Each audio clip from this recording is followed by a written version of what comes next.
Magandang araw po. Welcome po sa ating My Farm Project.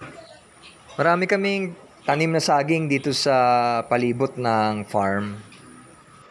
Double purpose. Pinapabunga namin para makain namin yung bunga ng saging. At the same time, yung katawan ng saging na ito ay nagsisilbing pagkain sa aming mga alagang baboy at manok. Itong saging na ito matapos mamunga ay puputulin na ni Papa.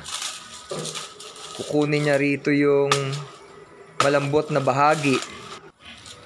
At itong malambot na bahagi na ito ay kanyang pipira-pirasuhin at hihiwain ng maliliit para yun ang pandagdag namin dito sa binibili naming feeds para sa pagkain ng aming mga baboy at mga manok, maging sa mga pato, maging sa mga pabo.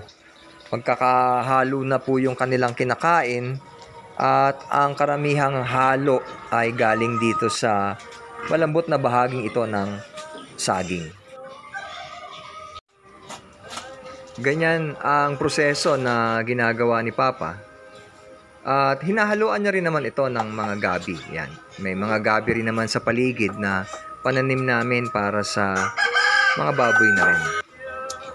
Ang video po na ito ay para dito sa isa nating taga-subaybay, si Ginoong Perfecto Santa Maria, na nag-comment po siya doon sa isang video na sabi niya nga po ay marami ring tanim na saging sa kanila at plano niya nga rin pong magsimula ng ganitong klase ng pag-aalaga ng mga native na baboy, mga native na manok. Regards po dyan sa iyo, Ginoong Santa Maria. Kumusta po kayo? At God bless po.